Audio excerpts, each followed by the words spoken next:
The colony of New Haven was a beautiful place. Green fields stretched across the valley, and silver buildings reflected the light of two suns. Children played in the streets while their parents worked in the farms and factories. It was a peaceful world, far from the troubles of the galaxy. Katie Morgan stood at the front of her classroom, watching her students draw pictures of their families. She loved teaching these children.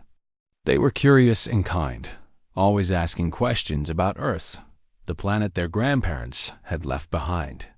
Katie had been on New Haven for 5 years now, and she couldn't imagine living anywhere else. "Miss Katie," said a small voice. It was Zoe, a 7-year-old girl with bright eyes and messy brown hair. "When will the aliens come to visit?" Katie smiled. The colony had received news that a delegation from the Vetory Dominion would arrive today. The adults were nervous about it, but the children were excited. They had never seen aliens before. "They should be here soon," Katie said. "But remember, we stay inside during the meeting. The grown-ups need to talk to them first." Zoe nodded and went back to her drawing. She was drawing her mother and father with a small dog beside them. Katie felt a warmth in her heart. These children were the future of humanity among the stars. Outside the school, the Vetory ships descended from the sky. They were dark and angular, like insects made of metal. The colonists gathered in the town square to greet them, trying to hide their unease. Nobody really knew what the Vetory wanted. They were a powerful empire, and New Haven was just a small farming colony. Ambassador Crystal stepped out of the lead ship. He was tall and thin, with 4 arms and eyes that reflected no light. His body was covered in hard plates, and when he moved, his joints clicked like breaking sticks. Behind him came 24 Vetory soldiers, carrying weapons that hummed with energy. Governor Paul Adams stepped forward to greet the ambassador. "Welcome to New Haven," he said, his voice steady despite his fear. "We are honored by your visit." Crystal made a sound that might have been a laugh.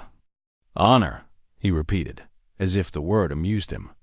"Yes, we are here to observe your species, to learn about humans." The meeting moved inside the government building. The colonists returned to their work, relieved that nothing bad had happened. They didn't notice the Vetory soldiers spreading through the colony, studying the buildings, counting the people, watching the children. In her classroom, Katie felt something wrong. She couldn't explain it. The air felt heavy, and a cold fear grew in her stomach. She walked to the window and looked outside. A Vetory soldier stood across the street, staring at the school. He wasn't moving, just watching. Katie stepped back from the window. "Children," she said, keeping her voice calm, "let's play a game. Everyone get under your desks and stay very quiet. Like hide and seek." The children giggled and crawled under their desks. They thought it was fun. Katie wished she could feel the same way. The attack came without warning. Explosions tore through the town square. Screams filled the air. Katie heard the sound of energy weapons firing. And then the front door of the school burst open.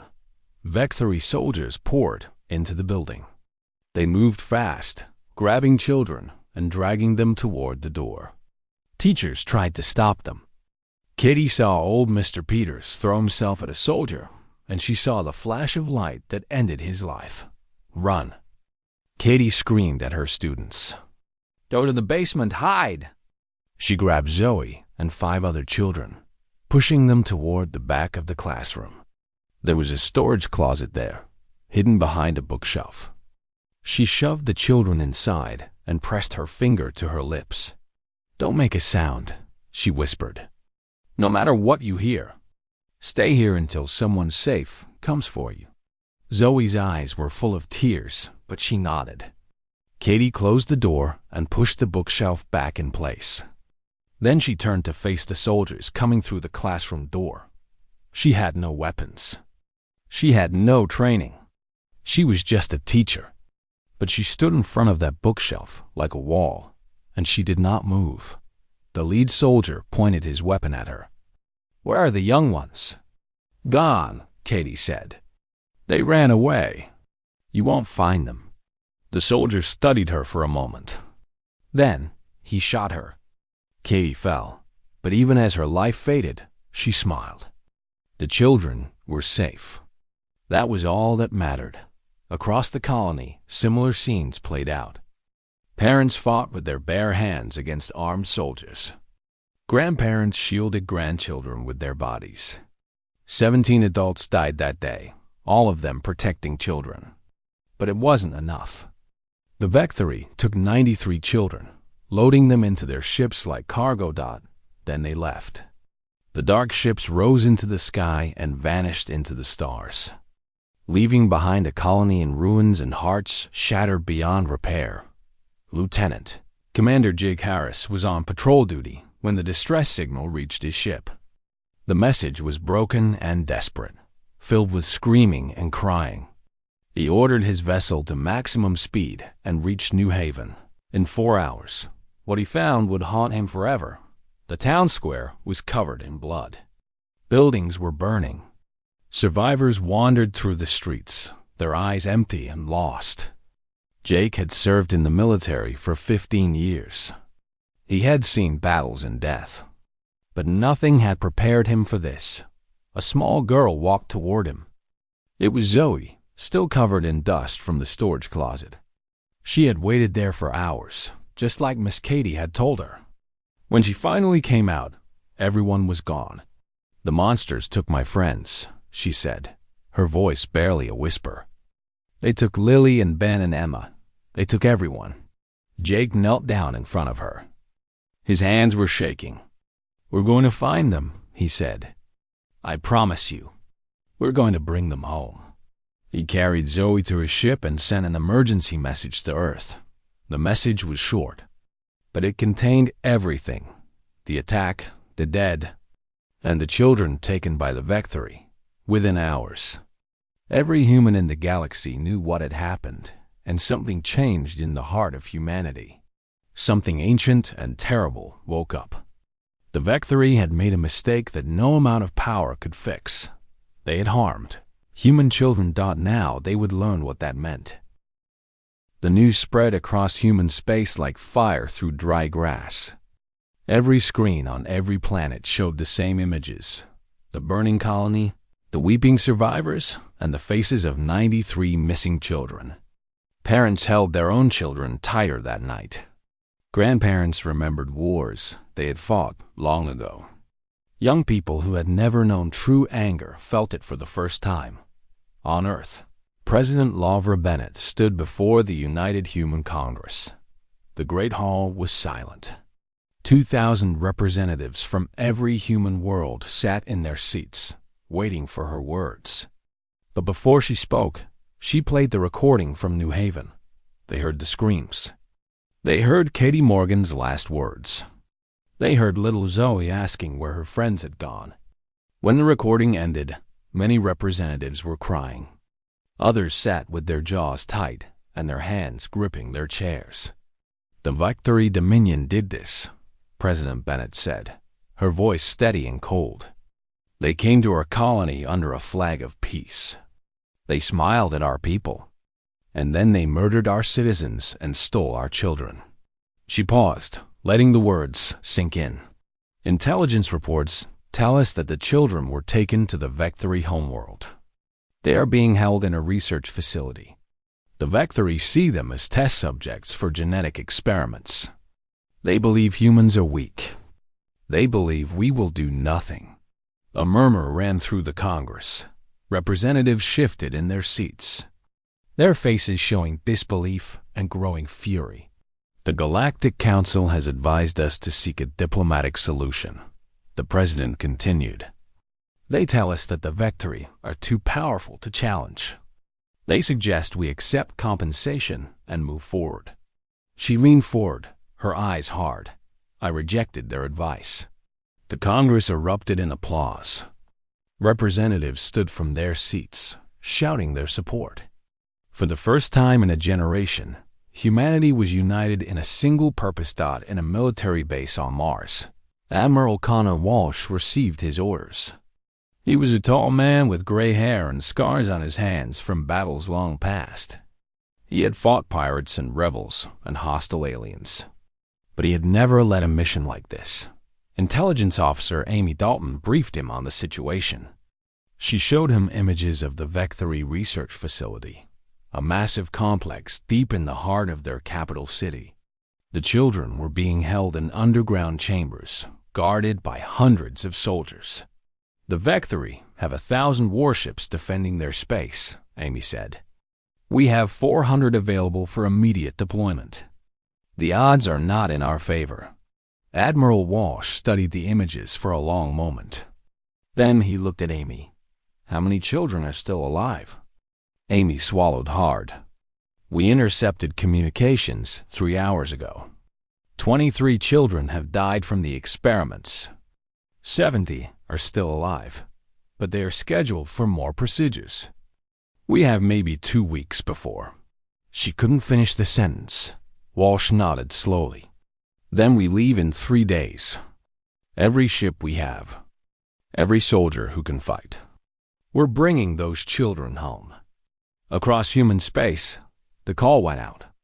Recruitment centers opened their doors and were immediately overwhelmed. Veterans who had retired decades ago showed up with their old uniforms, demanding to serve. Young people who had never held a weapon lined up to learn. Factory workers volunteered for double shifts to build more ships. More weapons, more supplies. Scientists abandoned peaceful research to work on military technology. Engineers designed new weapons in days that would normally take years. Doctors prepared medical ships to treat wounded soldiers and traumatized children. Everyone had a role. Everyone wanted to help. On the planet Kepler 7, an old woman named Grace Harper heard the news. She was 82 years old, a retired pilot who had flown cargo ships between colonies.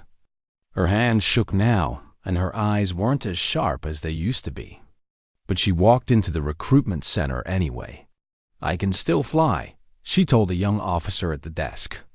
Put me on a supply ship. Put me anywhere. Just let me help bring those babies home. The officer looked at her for a moment, then smiled and handed her a form. Welcome back to service, ma'am. At the Galactic Council, Ambassador Nathan Cole faced the representatives of a dozen alien species. They sat in a great circular chamber, their forms strange and varied. Some looked like living crystals. Others resembled animals from Earth mythology. All of them watched Nathan with a mixture of curiosity and concern. We understand your anger, said the crystalline representative, his voice like chiming bells. But the Vetory are powerful.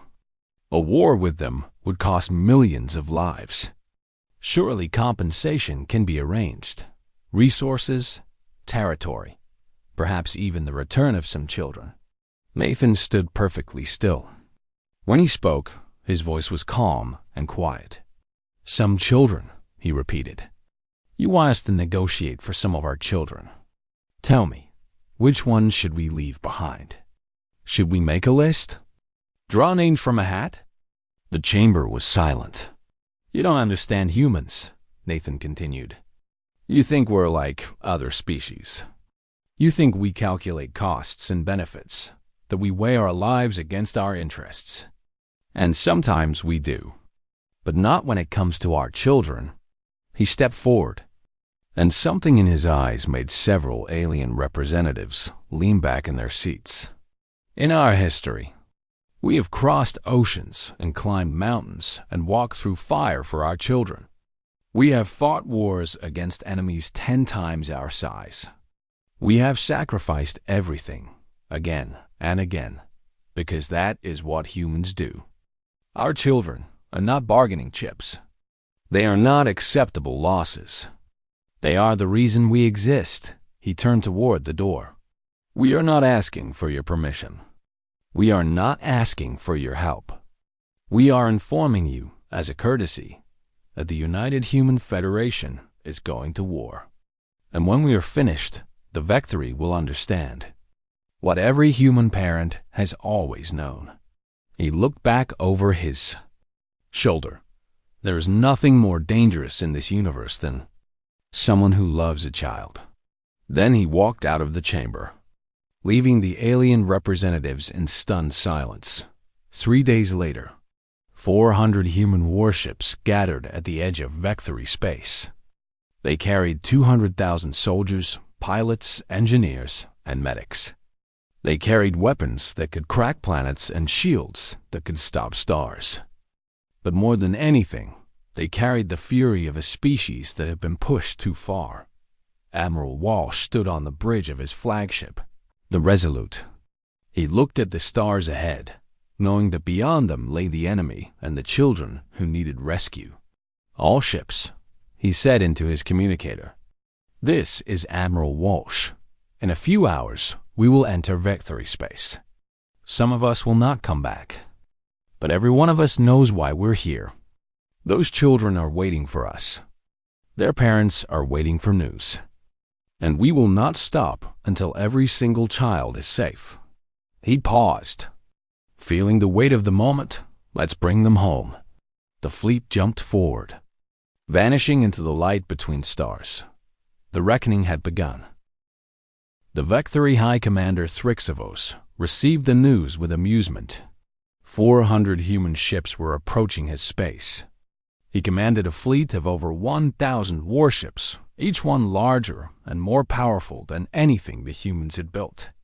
The idea that these soft, emotional creatures would challenge the Dominion was almost funny. "Let them come," he told his officers. "We will crush them quickly and then continue our research on their young. Perhaps we will capture more specimens from the battle." His officers clicked their jaws in agreement. They had studied humans and found them weak. Humans needed sleep. Humans felt pain.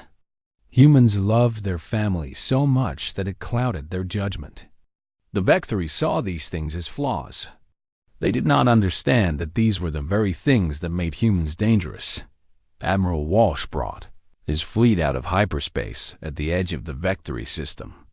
Before him stretched a wall of enemy ships, their dark holes blocking out the stars. Sensors counted 1,342 vessels. The largest was a command carrier the size of a small moon. "Admiral," said his tactical officer, "they outnumber us more than 3-1. Recommend we wait for reinforcements." Walsh shook his head. "The children don't have time for reinforcements. All ships, battle formation. We're going through." The human fleet arranged itself into a wedge shape, with the strongest ships at the front. It was a formation designed for one purpose: to punch through enemy lines no matter the cost. Military experts back on Earth had said it was suicide. Walsh knew it was the only chance those children had. The Vetory fleet moved forward to meet them. Energy weapons began firing at maximum range, filling space with deadly light. The first human ship exploded, then another, then another. But the fleet did not slow down. It accelerated. Captain Lisa Hart commanded the cruiser Defiance. She was 34 years old, with 2 daughters waiting for her back on Earth, when a Vetory destroyer moved to block her path. She didn't try to avoid it.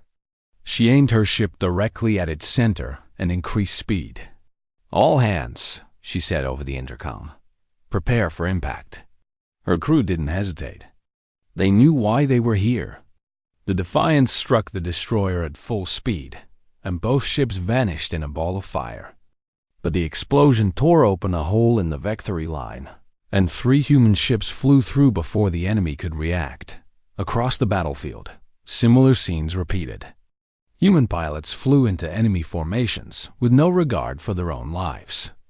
Engineers kept engines running long past their breaking points. Gunners fired until their weapons melted in their hands. For every human ship destroyed, they took 3 or 4 Vetory vessels with them. High Commander Thrixavos watched his displays with growing confusion. His fleet was winning. Human ships were dying by the dozens. But the humans weren't retreating. They weren't even slowing down. They fought like creatures possessed, throwing themselves against his forces with a fury he had never seen. "What is wrong with them?"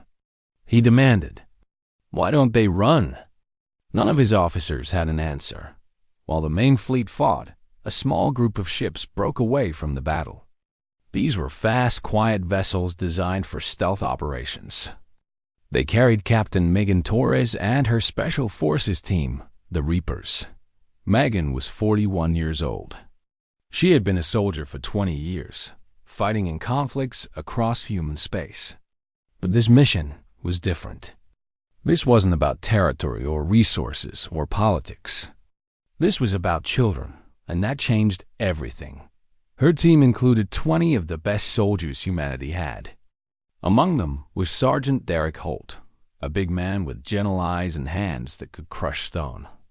His daughter Lily was one of the children taken from New Haven.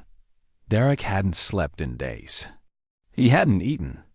He had only one thought in his mind: find Lily and bring her home. "Approaching Vector Prime," the pilot announced. "Enemy patrols are focused on the main battle. We should be able to reach the surface undetected." Megan nodded. "Take us down. Fast and quiet." The stealth ships descended through the planet's atmosphere, dodging defense systems and patrol flights. They landed in a forest 2 miles from the research facility, hidden by tall trees with purple leaves. The Reapers moved out immediately, running through the alien forest like shadows. The facility was a massive structure of black metal, guarded by walls and towers and hundreds of soldiers. Getting in would be nearly impossible. Getting out with 70 children would be even harder. But nobody on the team mentioned these things. They simply moved forward, step by step, toward the walls. Back in space, Admiral Walsh's fleet had lost nearly half its ships. 180 vessels remained, facing over 800 Vetory. By any military calculation, the battle was lost. Walsh should have ordered a retreat. Instead, he ordered his fleet to increase speed. "Sir," his first officer said carefully, "if we continue this course, we will be completely destroyed." "Maybe," Walsh replied, "but we'll take enough of them with us to give Torres a chance. That's all that matters." He opened a channel to the entire fleet. "All ships, this is Walsh. I know what I'm asking. I know the numbers. But right now, 70 children are waiting for us. They're scared and hurt and alone, and they need us to buy them time. So I'm not ordering anyone to stay. If you want to retreat, you have my permission. No one will think less of you." He paused, listening to the silence on the channel. "But I'm staying, and I think those children deserve everything we have to give." Not a single ship turned back. Instead, the human fleet surged forward with renewed energy. Pilots who had been fighting for hours found new strength. Engineers who had given everything found a little more. The Vectory line began to buckle. High Commander Thrixivos couldn't understand it. His forces were superior. His ships were stronger. But the humans kept coming, kept fighting, kept dying without fear. It was as if they didn't care about survival at all. And then he realized something that made his blood run cold. They didn't care about survival. They only cared about those children. And nothing he did, no force he commanded, would make them stop. For the first time in his long life, the High Commander felt afraid. On the surface of Vector Prime, Captain Torres and her team reached the facility walls. Derek Holt placed explosive charges on a service entrance while the others took defensive positions. In 90 seconds, they would be inside. In 90 seconds, the rescue would begin. Derek's hands were steady as he worked. His heart was pounding, but his mind was clear. Somewhere inside that building, his little girl was waiting. She was probably scared. She was probably crying for her daddy. "I'm coming, Lily," he whispered.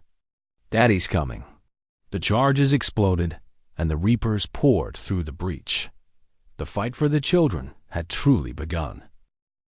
The explosion tore through the facility wall. sending pieces of metal flying through the air.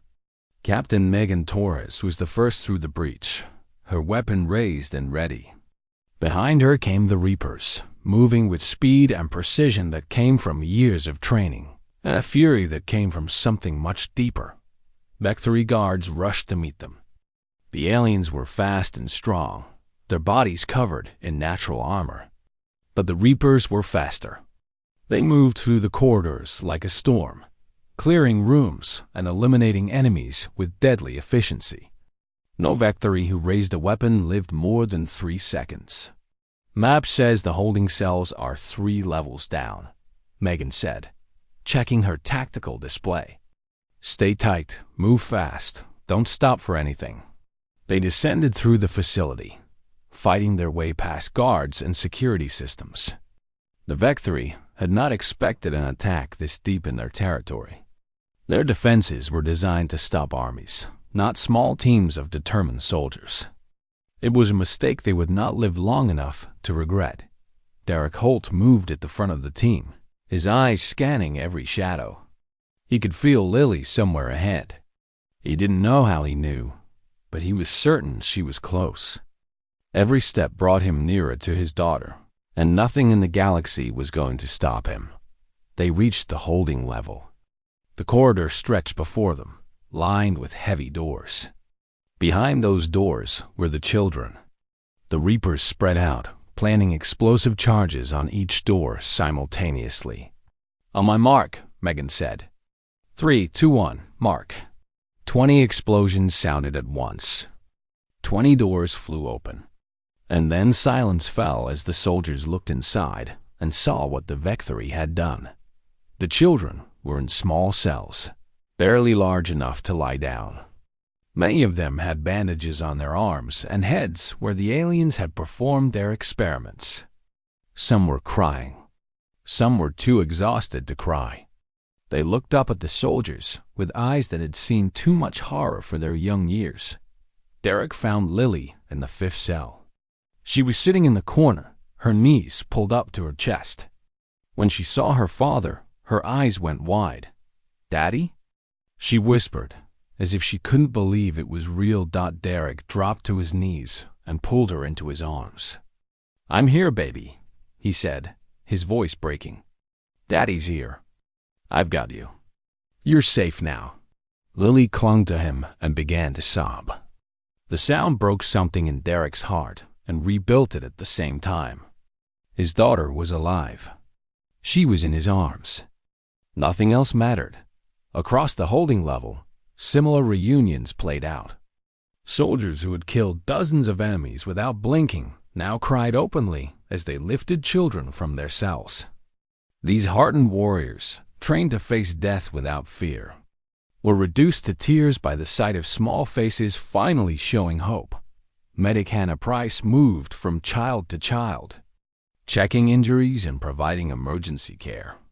Some children had broken bones that hadn't been treated. Others had infections from dirty needles. All of them were malnourished and dehydrated. But 70 were still alive, and Hannah was determined to keep them that way. "We need to move," Megan said, forcing herself to focus on the mission. "Enemy reinforcements will be here any minute." The Reapers lifted the children who couldn't walk and guided those who could toward the extraction point. They moved back through the facility, passing the bodies of guards they had killed on the way in. Some children closed their eyes. Others stared without reaction. They had already seen too much death. Outside, the stealth ships were waiting. The pilots had been listening to the radio chatter, and they knew the children were coming. They had tears in their eyes too, but they kept their hands steady on the controls. "All children on board," Megan reported. "Lifting off now." The ships rose into the sky, climbing toward orbit where the battle still raged. They had done it. Against all odds, they had found the children and pulled them out of that nightmare. Now they just had to get home. In space, Admiral Walsh received the message. Children recovered. Extraction in progress. He closed his eyes for a moment, allowing himself to feel relief. Then he opened them and returned to the battle. "All ships," he announced. "The children are safe. Now let's finish this." The human fleet, reduced to barely 100 vessels, pressed its attack with new energy. They had been fighting to buy time. Now they were fighting for victory. And the Vetory, shocked by losses they had never imagined, began to break. High Commander Thrixavos sent desperate messages to his emperor, requesting reinforcements. But the reinforcements were still hours away. His fleet was crumbling. Human ships tore through his formations, destroying vessels faster than he could coordinate a defense. Then a human flagship Resolute broke through the Vetory line and entered orbit above Vector Prime. From there, Walsh could see the entire planet spread below him. Cities filled with millions of Vetory, military bases and research facilities and government buildings. A communication came through from the planet's surface. It was the Vetory Emperor himself, a massive creature with golden armor and ancient eyes. "You have your children," the Emperor said. "Take them and go. We will pay any compensation you demand. Just leave our world in peace." Walsh stared at the screen for a long moment.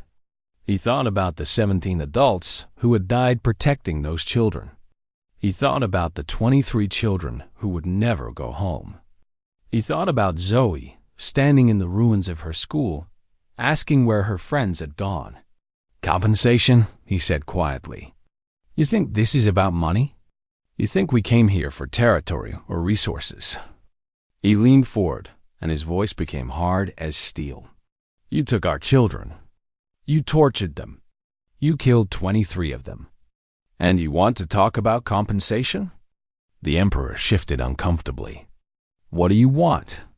"Justice," Walsh replied. "We want every Vetory who touched those children, every soldier who took them, every scientist who experimented on them, every politician who approved the operation. We want them all." "That is impossible," the Emperor said. "Some of them are high-ranking officials, respected members of our society. Then your society chose poorly who to respect." Walsh cut the communication and turned to his officers. "Begin orbital bombardment. Military targets only, for now. Let's see how long their respect lasts." The human ships opened fire on Vetory military installations across the planet. Bases exploded. Weapons factories burned. Defense systems crumbled into dust. The message was clear. Humanity was not leaving until justice was done. Back on Earth, the Galactic Council frantically contacted President Bennett. They pleaded with her to accept the Vetory surrender. They warned that continued aggression would change how every species in the galaxy viewed humanity. President Bennett listened patiently. Then she gave her response. Good. The bombardment continued. And one by one, the Vetory officials responsible for the attack on New Haven were surrendered to human forces. Scientists who had conducted experiments on children were dragged from their laboratories. Soldiers who had carried out the kidnapping were pulled from their homes. Politicians who had approved the operation were removed from their offices. Humanity had come for its children. Now it was collecting the debt. 6 months passed after the Battle of Vector Prime. The galaxy had changed in ways nobody could have predicted. Where the Vetory Dominion once ruled over dozens of star systems, there was now only silence. Their military had been destroyed. Their empire had crumbled. Their leaders had faced human justice for what they had done to the children of New Haven. The trials were broadcast across human space. Millions watched as Vetory scientists described their experiments in cold, clinical terms. Millions watched as soldiers admitted to killing teachers and parents who tried to protect the children. And millions watched as those responsible were sentenced for their crimes. Ambassador Kriegstahl, who had led the attack, was executed publicly. He showed no remorse until the very end. He still believed humans were weak, even as he faced the consequences of that belief. The humans watching felt no pleasure in his death. They felt only the grim satisfaction of justice served. The 70 surviving children were brought back to human space. They received the best medical care humanity could provide. Doctors healed their physical wounds. Psychologists helped them process their trauma. But some scars would take years to fade, if they ever faded at all. Little Zoe, who had hidden in the storage closet while her teacher died protecting her, was adopted by Nicole Morgan, Katie's younger sister. Nicole had never married and had no children of her own. But when she learned that Zoe had no family left, she didn't hesitate. She took the girl into her home and her heart. "I'm going to take care of you now," Nicole told Zoe on the first night. Just like Katie would have wanted. Zoe looked up at her with eyes that still held shadows of that terrible day. "Do you think Miss Katie can see us?" Nicole smiled through her tears. "I think she can, sweetheart. And I think she's very proud of you." Slowly, day by day, Zoe began to heal. She still had nightmares sometimes. She still flinched at loud noises. But she also started to laugh again, to play again, to dream about the future instead of reliving the past. Sergeant Derek Holt returned home with his daughter, Lily. His wife, Maria, met them at the spaceport. She ran across the landing pad and gathered them both in her arms, crying tears that she had been holding back for months. Their family was whole again. Lily's recovery was harder. She woke up screaming most nights, trapped in memories of the Vetory facility. She wouldn't let Derek out of her sight for weeks. But slowly, with patience and love and time, she began to find her way back to the little girl she had been before. "Daddy," she asked one evening, "why did the aliens hurt us?" Derek held her close, struggling to find words that would make sense to a child. "Some people in the galaxy don't understand love," he finally said. "They don't understand why we would do anything to protect our families. They thought that made us weak. They were wrong." Lily was quiet for a moment. Then she hugged him tighter. "I love you, Daddy. I love you too, baby girl. More than anything in the universe." Captain Megan Torres received the Federation's highest military honor for leading the rescue mission. She stood on a stage in front of thousands of people, a medal pinned to her chest, and felt hollow inside. She thought about the soldiers who hadn't come home. She thought about the children who had died before she could reach them. When reporters asked her what it felt like to be a hero, she shook her head. "I'm not a hero," she said. "I was just a human doing what humans do when children are in danger. Any one of you would have done the same." The reporters weren't sure she was right about that. But the soldiers who had served with her knew she was. Humanity had proven something on Vector Prime, something the galaxy would never forget. At the Galactic Council, representatives from dozens of species gathered to discuss what humanity had done. Some were horrified by the complete destruction of the Vectory Dominion. They called it excessive, brutal, a violation of galactic norms. They warned that humanity was dangerous, that other species should fear them. Others disagreed. They pointed out that humans had only attacked after their children were kidnapped and tortured. They noted that humanity had offered the Vectory many chances to surrender. The destruction of the Dominion was not aggression, they argued. It was consequence. Ambassador Nathan Cole addressed the council one final time. He stood in the center of the great chamber, surrounded by aliens who watched him with a mixture of fear and respect. "I know that many of you are frightened by what you've seen," he said. "You've watched humanity destroy an empire that has stood for thousands of years. You wonder if we might turn that power against you someday." He paused, letting the silence stretch. "We won't. Humans don't start wars. We don't conquer for territory or resources. We don't invade peaceful neighbors or kidnap their citizens. We want to explore the galaxy, to learn from other species, to build a future where all of us can thrive." His voice hardened. "But there's one line we will never allow anyone to cross. Our children are sacred to us. They are the reason we build and dream and hope. When you harm a human adult, you face human law. When you harm a human child, you face human nature. He looked around the chamber, meeting the eyes of every species represented there. There is no force in this universe more dangerous than a parent protecting their child. The Vetory learned that lesson. I hope no one else ever needs to learn it again. He walked out of the chamber, leaving behind a galaxy that finally understood something important about humanity. Years later, a monument was built on New Haven. It stood in the center of the rebuilt town, a pillar of white stone rising toward the twin suns. On the pillar were carved the names of the 17 adults who had died protecting the children. Below them were the names of the 23 children who had not survived captivity.